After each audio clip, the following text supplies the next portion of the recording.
A very good morning বন্ধুরা। Chiang মাইতে আমাদের তৃতীয় দিন আর তোমাদের জন্য ব্লগ নাম্বার 3। আজকে এখন বাজে সকাল 7টা আর আমরা যাচ্ছি চিয়াং রাই এক্সকারশনে, চিয়াং রাই পথে। থাইল্যান্ডে এইরকম একটা সুন্দর গোছানো ডিসিপ্লিন শহর মানে অসাধারণ লাগছে। আমরা এখন জাস্ট ব্রেকফাস্ট করলাম, ব্রেকফাস্ট করে আমাদের গাড়ি আসবে, আমরা বেরিয়ে যাব। চলো রাস্তা দেখা হবে। আজকে আমাদের চিয়াং মাইতে তৃতীয় দিন। আজকে আমরা যাব চিয়াং রাই। 1262 খ্রিস্টাব্দে রাজা মাং রাইয়ের রাজত্বকালে চিয়াং রাই একটি রাজধানী হিসাবে প্রতিষ্ঠিত হয়েছিল। চিয়াং মাই থেকে চিয়াং রাইয়ের দূরত্ব 186 কিলোমিটার। চিয়াং রাইতে আজকে আমরা দেখব white temple, blue temple, black house এবং লং নেক ভিলেজ। চলুন আর দেরি না করে দেওয়া যাক।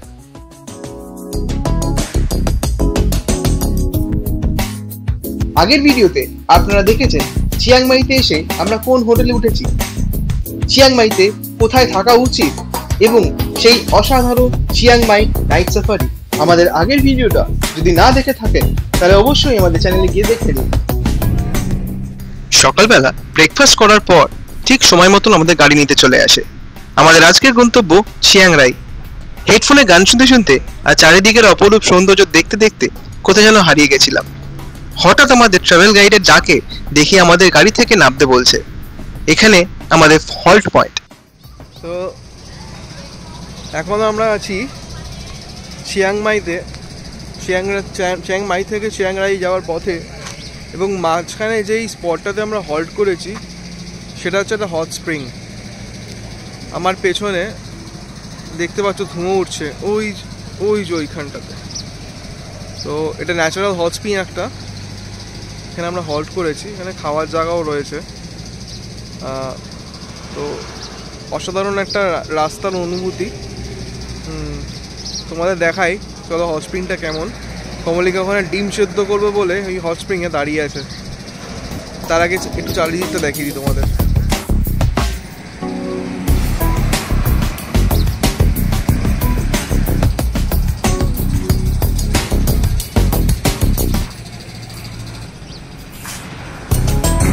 কই তোমার ডিম সেদ্ধ করতে দিয়েছো?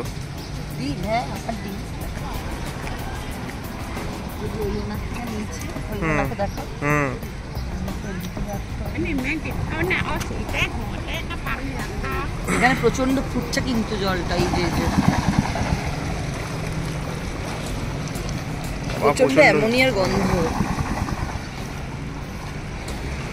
জলে প্রচন্ড অ্যামোনিয়া। ওই দেখো ওখান দিয়ে কিরম বাবল কাটছে।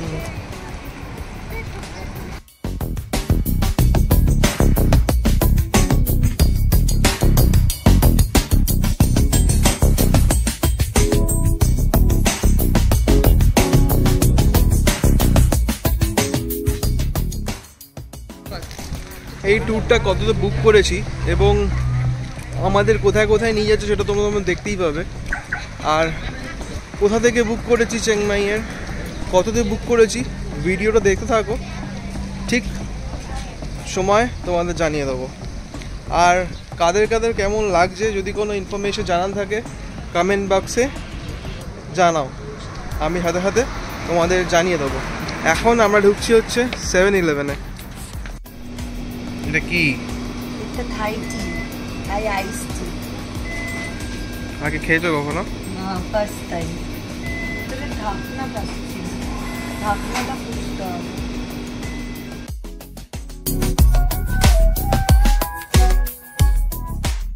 এরকম অসংখ্য হট স্প্রিং পয়েন্ট রয়েছে চিয়াং মাই থেকে চিয়াং রাই যাওয়ার পথে। One national artist in Thailand. He thinks it as a funny idea. Oh, it is not fair for my hometown. আমাদের ট্যুর গাইড আমাদের প্রথম ডেস্টিনেশন হোয়াইট টেম্পল পৌঁছানোর আগে সেই মন্দিরটির ইতিহাস এবং তার নির্মাতার ব্যাপারে বোঝাচ্ছিলেন। তার আধো আধো ইংরেজি বেশ ভালোই লাগছিল শুনতে। এই ট্রিপে আমরা যাব হোয়াইট টেম্পল অথবা ওয়াট রং খুন, ব্লু টেম্পল অথবা ওয়াট রং সিয়ান টেন, ব্ল্যাক মিউজিয়াম অথবা বান্দাম মিউজিয়াম, আর লং নেক ভিলেজ।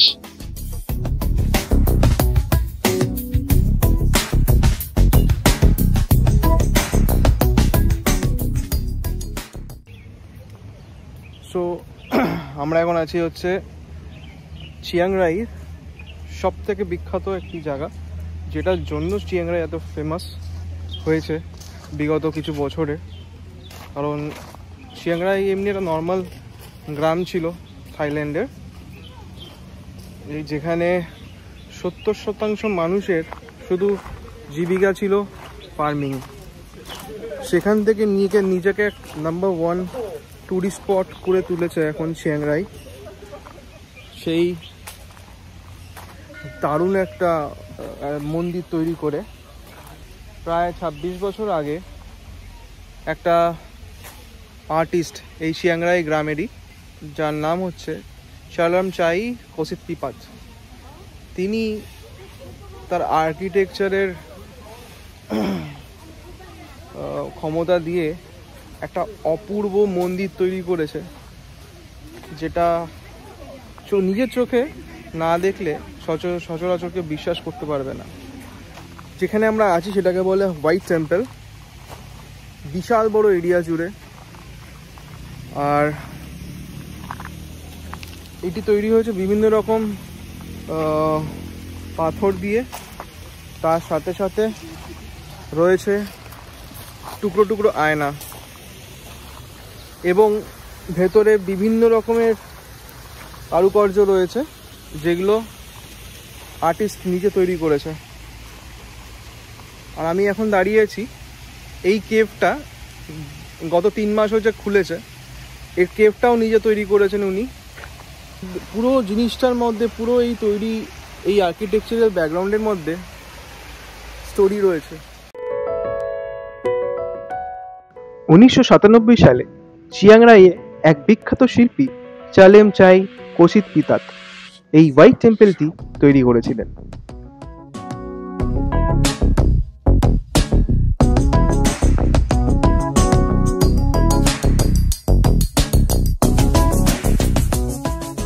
প্রথমে ঢুকেই আপনাদের দেখে নিতে হবে এই আর্টিস্টের এক্সিবিশন সেন্টার।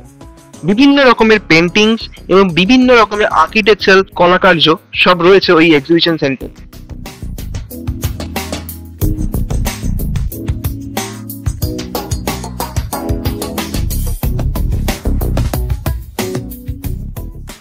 সব মিলিয়ে এই জায়গাটিতে মোট 9টি বিল্ডিং আছে।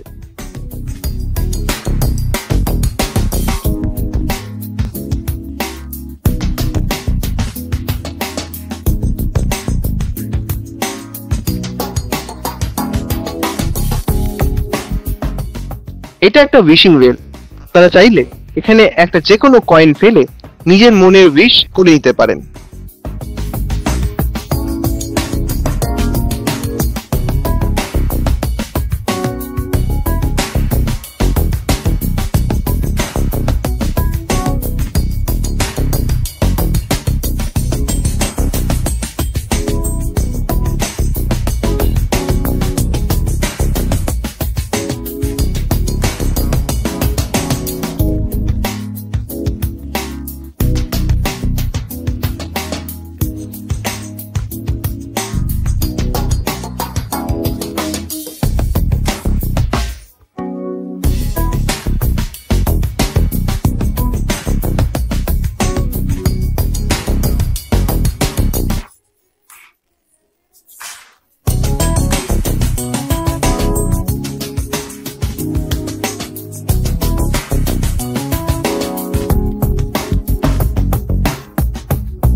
এই মন্দিরটি মূলত কংক্রিট ফ্রেম আর কাঠের ছাতে তৈরি।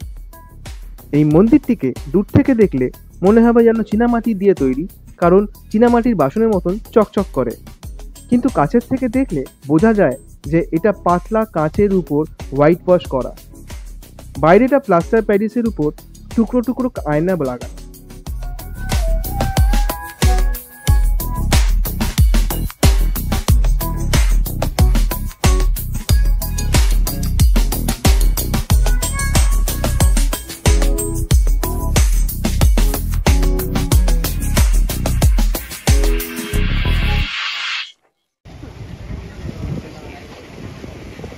তো আশা করছি তোমাদের অসাধারণ লেগেছে, আমি জানি লাগবেই, লাগার মতন জায়গা।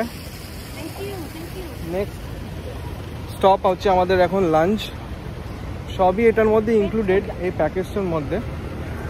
আমরা লেট হয়ে গেছিলাম, তো সবাই আমাদের যে ট্যুর গাইড আছে বলছে খিদে পেয়ে গেছে সবার, তোমরা লেট করছো, এক্ষুনি তো মরে যেত।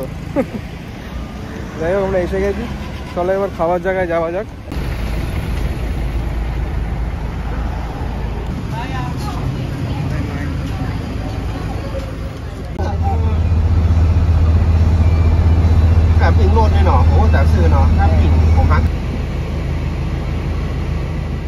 এখন আমরা আছি নেক্সট অ্যাট্রাকশন, ব্লু টেম্পল।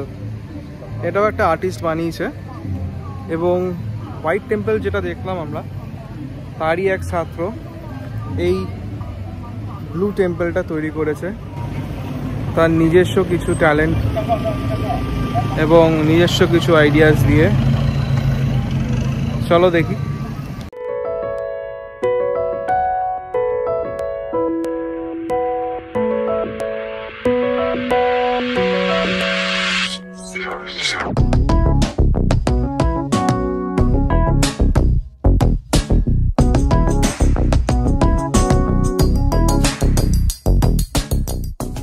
এই বৌদ্ধ মন্দিরটি শুরু হয় 2005 সালে এবং 2016 সালে উদ্বোধন হয়।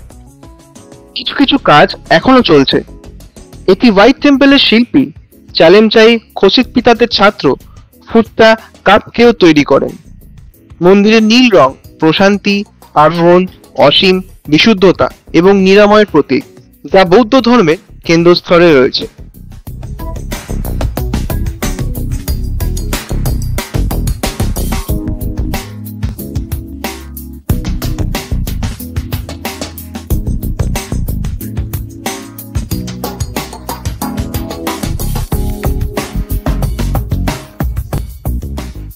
আপনারা যখন যাবেন এই মন্দিরটি পুরোটা ঘুরে দেখুন।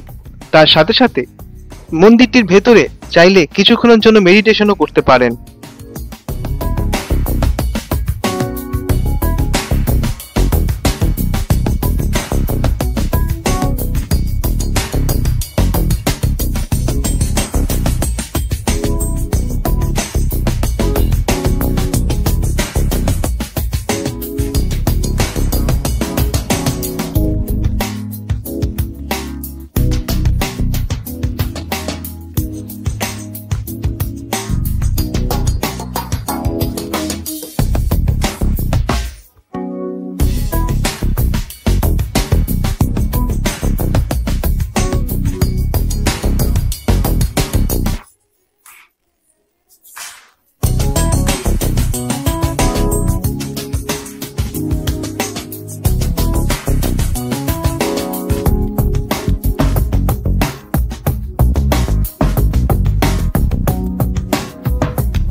মন্দিরটি পুরো ঘুরে নেওয়ার পরে আমরা টেস্ট করে নিলাম এখানকার বিখ্যাত ব্লু কোকোনাট আইসক্রিম। অপরাজিতার ফুলের রস দিয়ে তৈরি এই আইসক্রিম অসাধারণ।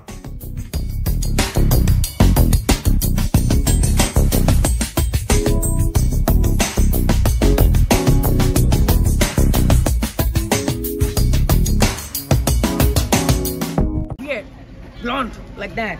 How about when he was young? Please turn around. Hey, never mind. Change us outside. How about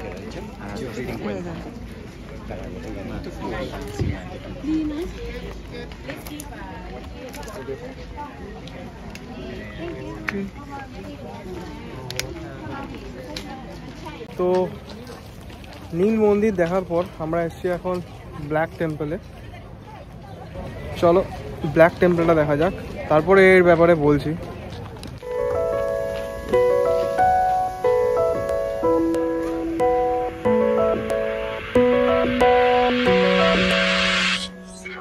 প্রায়শই কালো মন্দির হিসেবে উল্লেখ করা হয় এই ভবনটি আসলে মন্দির নয়, এটি আসলে একটি আর্ট মিউজিয়াম এবং স্টুডিওর মতন।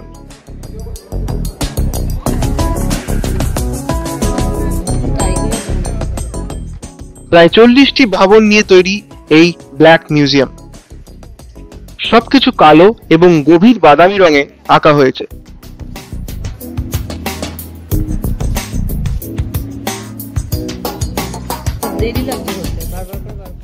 এখানে যে পেন্টিংগুলো আছে আমার মানে দেখাচ্ছি, জাস্ট আমার পেছনে দেখো, এইগুলো সব এই আর্টিস্টের তৈরি করা এবং সবগুলো 3D পেন্টিং। যদি স্ক্যান করা হয়, স্ক্যান করলে শুধু 3D মুভমেন্ট দেখায়।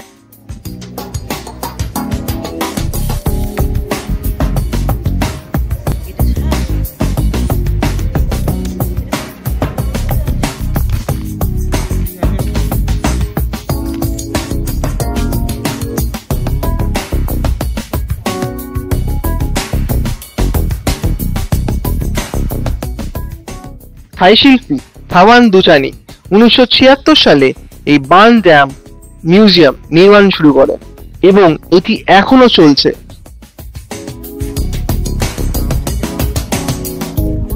এখান থেকে নামতে না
অ্যাজ পার আমাদের ট্যুর গাইড আমাদের বলল যে এটার যে আর্টিস্ট সে একসময় খুব গরিব ছিল, কিন্তু নেদারল্যান্ড থেকে স্পন্সরশিপ পেয়ে আর্ট শেখে, সেখান থেকে শিখে এসে এখানে এসে এই প্রচুর পেন্টিংস বানায়, যে পেন্টিংসগুলো অনেক দামে বিক্রি হতে থাকে, শুরু হয় কোটি কোটি টাকায়। এবং যখন ওর কাছে টাকা অনেক হয়ে যায় তখন ওর বন্ধু বান্ধব আত্মীয় স্বজনেরা ওর কাছ থেকে টাকা ধার করা শুরু করে। সে যারা ধার করেছে এবং সেই টাকা ফেরত দিতে পারেনি তাদের কাছ থেকে ওদের আসবাবপত্রের মধ্যে থেকে কিছু একটা নিয়ে নিত ওই টাকার অ্যামাউন্টের বদলে। সেটা যখন 1টা থেকে 10টা, 10টা থেকে 20টা হতে শুরু করে তখন ওর রাখার জায়গার অভাব হয়ে যায়। ঠিক সেই কারণে ওই ব্ল্যাক হাউসটা বানিয়েছিল। 9 বছর আগে সে মারা যায়, 75 ইয়ার্স ওল্ড হয়েছিল তখন। কিন্তু এই ব্ল্যাক হাউসটা অ্যাজ আ মিউজিয়াম এবং তার স্মৃতি উদ্দেশ্যে রয়ে গেছে। এবং তোমরা হয়তো দেখলে কি সুন্দর কারুকার্যে কাজ করেছে এখানে, সব নিজের হাতে, নিজের আইডিয়াতে তৈরি করা। আর এই আমরা ঢুকে যে 3D মিউজিয়ামটা দেখলাম, যেখানে ওনার পেন্টিং লাগানো আছে, এবং পেন্টিংগুলো যখন আমরা ইনস্টাগ্রাম অ্যাকাউন্ট দিয়ে স্ক্যান করছি সেগুলো মুভ করতে শুরু করছে 3D ফর্মে। এইটা করেছে ওনার ছেলে, ওনার উদ্দেশ্যে আর কি। ওটাও একটা অ্যাট্রাকশন। মোট 36টা বাড়ি আছে এখানে, প্রত্যেকটা বাড়িতে ওরকম টাইপের আসবাবপত্র রাখা আছে। আর সবকটা বাড়ির রঙই ব্ল্যাক। এখানে ব্ল্যাক সেন্সে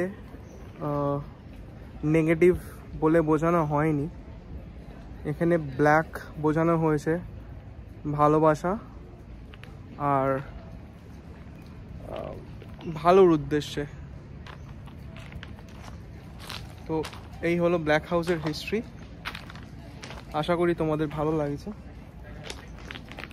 নেক্সট ডেস্টিনেশন শীঘ্রই যাব, চলো। বেসিক্যালি আমরা এখন এসেছি long neck village. They created bench and then put the pillow and lay down in this position to make the whole breathing like that one. So they did the bench like that.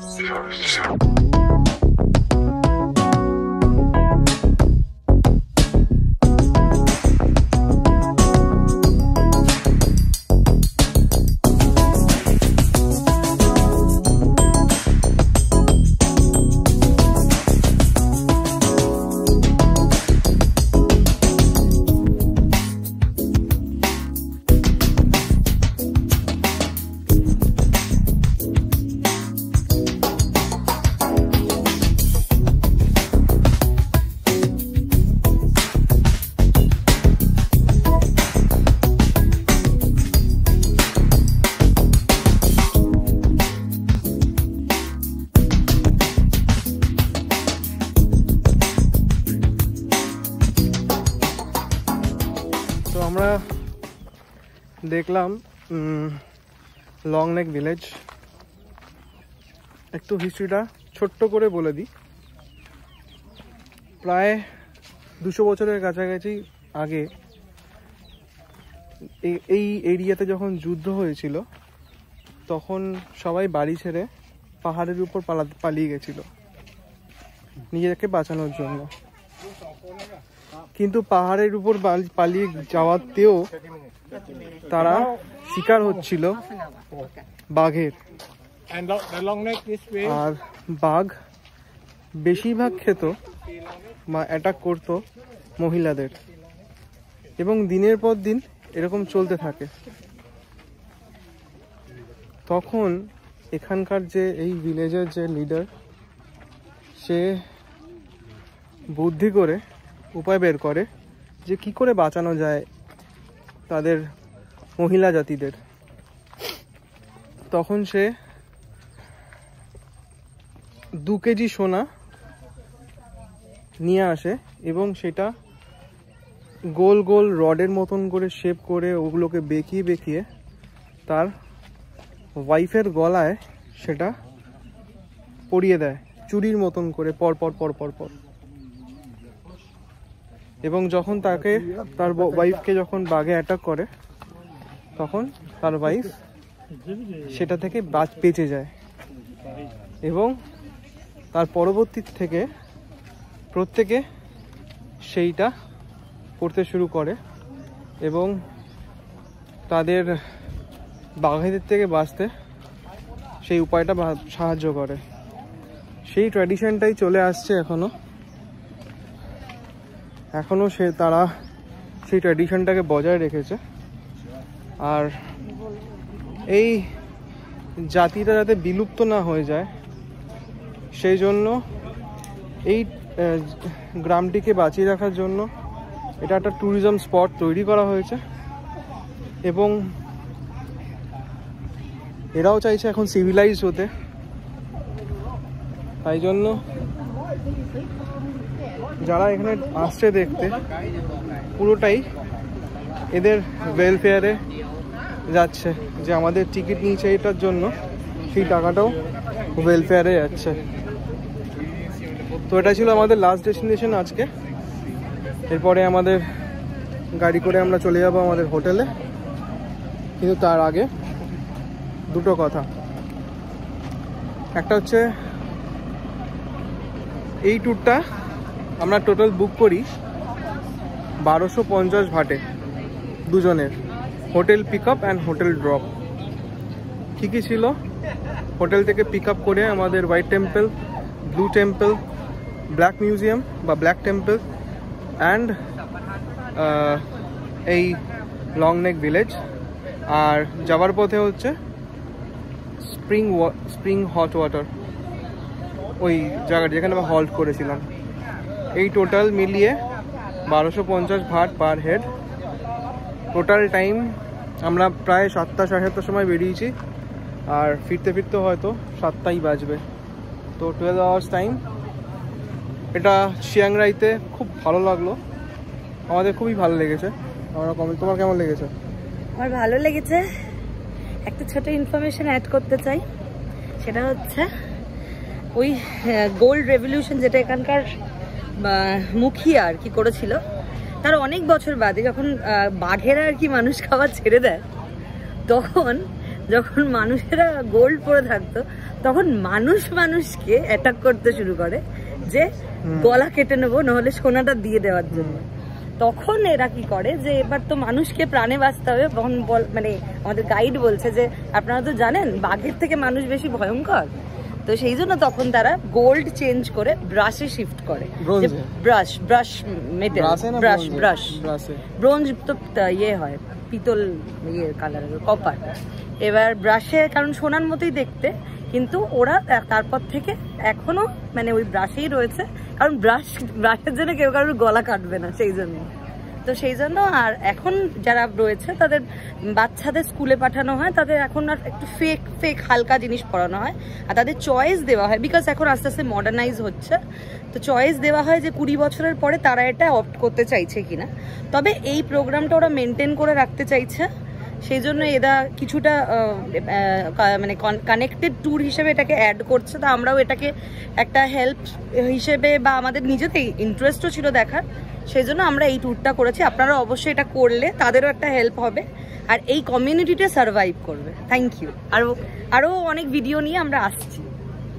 তো আশা করছি এই ভিডিওটা তোমাদের ভালো লেগেছে। আজকের blog mostly এখানেই শেষ করছি, দেখা হবে নেক্সট ব্লগে। ততক্ষণের পর্যন্ত তোমাদের যেটা মনে হয় আমাদের কমেন্টসে জানাও, আর নতুন ভিউয়ার্সরা সাবস্ক্রাইব করো, লাইক করো, চ্যানেলটাকে শেয়ার করো, আর একটু এনকারেজ করো, ভালো লাগে। আর কমেন্টসে জানিও কেমন লাগছে আমাদের এই সিরিজটা। ততক্ষণের জন্য ফটিক চাঁদ গল্পওয়ালা, চা।